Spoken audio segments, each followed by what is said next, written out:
मृत्यू झाल्यानंतर व्यक्ती पुन्हा जिवंत झाल्याच्या अनेक घटना तुम्ही ऐकल्या असतील। अशीच आणखी एक विचित्र घटना घडली आहे। एक 21 वर्षांची विद्यार्थिनी आपल्या वसतिगृहात राहत होती। एक दिवस अचानक तिचा श्वास थांबला आणि ती जमिनीवर कोसळली। ती 23 मिनिटांपर्यंत मृतावस्थेत होती। त्यानंतर ती पुन्हा जिवंत झाली तेव्हा तिच्या शरीरावर जागोजागी जखमेच्या खुणा होत्या। तिला कळालंच नाही की तिच्यासोबत काय झालं। तिला कोणीही मारहाण केली नाही, मग तिच्या शरीरावर या खुणा आल्या कुठनं? कोणालाच माहित नाही की तिच्यासोबत नेमकं काय झालं। तिच्या पालकांनाही या घटनेने धक्का बसला आहे। मिररच्या रिपोर्टनुसार केंटुकीच्या विल्मोरमध्ये अस्बरी विश्वविद्यालयाची विद्यार्थिनी इसाबेला विलिंघम ही आपल्या खोलीत बेशुद्ध आढळून आली होती। त्यानंतर तिला रुग्णालयात नेण्यात आलं, तेव्हा तिच्या संपूर्ण शरीरावर जखमांचा खुणा होत्या, त्यामुळे तिला क्रिटिकल केअर युनिटमध्ये ठेवण्यात आलं होतं।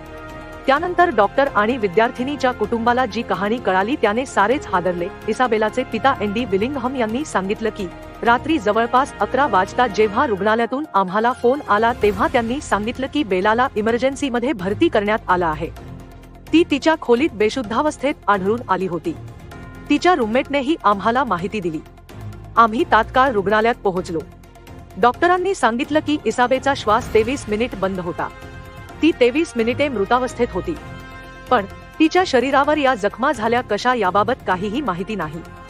पोलिसांनी सांगितलं की तिच्या शरीरावर कापल्याचे आणि खरचटल्याच्या जखमा होत्या। तिचे पाय सुजलेले होते, पायावरही गंभीर जखमा होत्या। याबाबत इसाबेलाला काहीही लक्षात नव्हते।